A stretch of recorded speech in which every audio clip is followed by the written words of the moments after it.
She never yelled. That's the part people don't understand. When I finally told my friends the relationship had almost destroyed me, they asked the same questions everyone asks. Did she hit you? No. Did she cheat? Not that I know of. So, what actually happened? I didn't have a simple answer. No dramatic betrayal, no broken plates, no midnight confession. If someone had watched us from the outside, they'd have called us happy. That's what made it so dangerous. Because when something falls apart one tiny piece at a time, you never hear the sound of it breaking. You just wake up one day standing in the ruins, wondering when the fire started. When we met, everything felt effortless. She laughed at my terrible jokes. She remembered details I'd forgotten saying. Nobody had ever paid that much attention to me. I didn't know attention could feel so much like safety. Looking back, I don't think those moments were fake. I think they were real. That's what makes this story harder to tell. People imagine toxic relationships as masks falling off. Mine felt more like watching someone slowly disappear while still wearing the same face. The first change was so small, I almost forgot it happened. I had dinner plans with an old college friend. An hour before I left, she went quiet. "Go," she said, smiling. "I'll be fine." Halfway through dinner, my phone lit up. "I guess your friends matter more." "I hope you're having fun. Don't worry about me." By the time I got home, she wasn't angry. She was crying, quietly, enough to make me feel like I'd done something unforgivable. I apologized before I even understood what for. She whispered she wasn't trying to stop me from seeing my friends. She just missed me.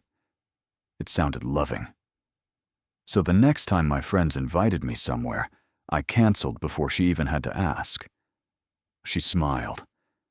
And somehow, I felt like I'd made the right choice. That's how it starts.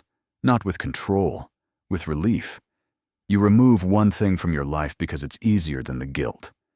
Then another.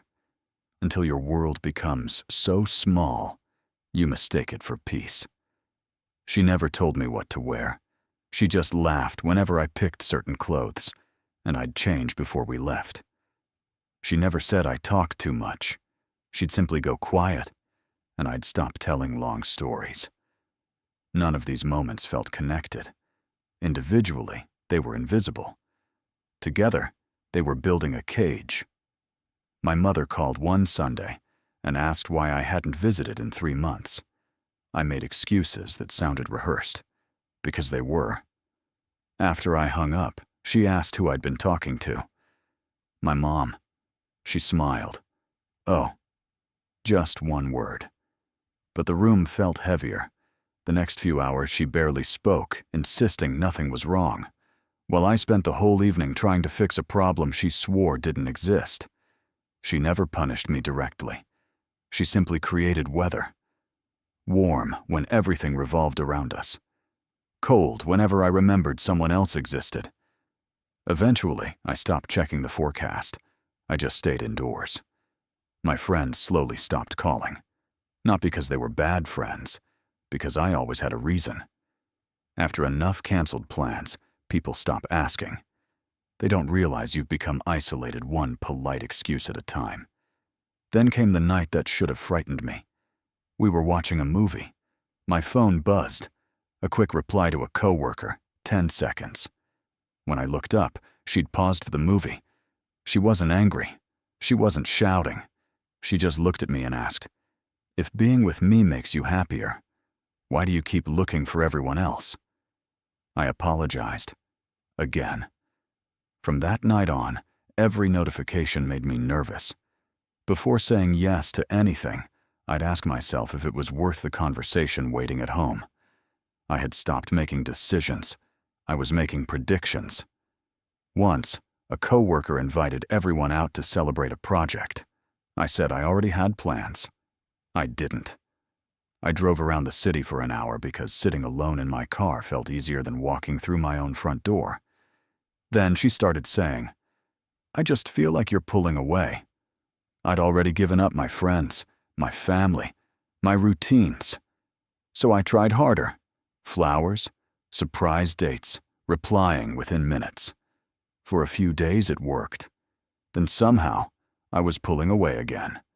It became a game with rules I could never learn. I started asking questions I'd never asked before. Maybe I really was selfish.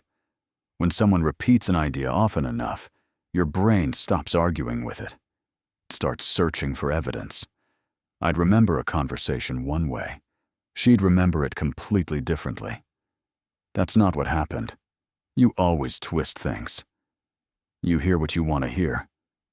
Eventually, I'd believe her version before trusting my own. It's terrifying how quickly certainty disappears. Not in one dramatic moment, just one conversation at a time.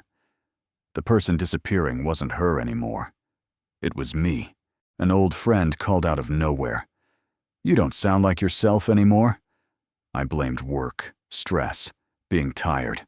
He said, "You keep defending someone I never criticized." He was right. He hadn't accused her of anything. I'd done that on my own. That evening she asked who had called. When I told her, she asked almost casually, "Do you think he wants you to be happy?" "Of course." "Then why does he always make you doubt us?"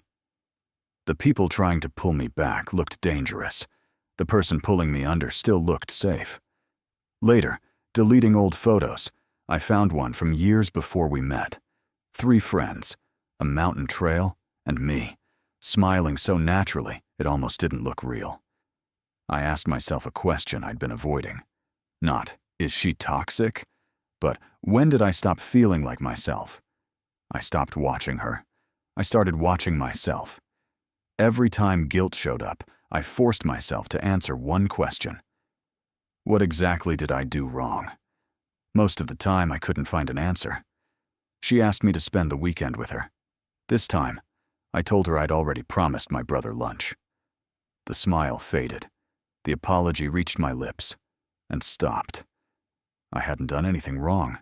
I was keeping a promise. Every boundary I tried to set became proof that I didn't care. But I wasn't changing. I was returning. There's a difference. The day I finally left wasn't dramatic. No broken dishes, no screaming. I packed one bag while she was at work, not because I thought she'd hurt me, but because I knew she'd convince me to stay.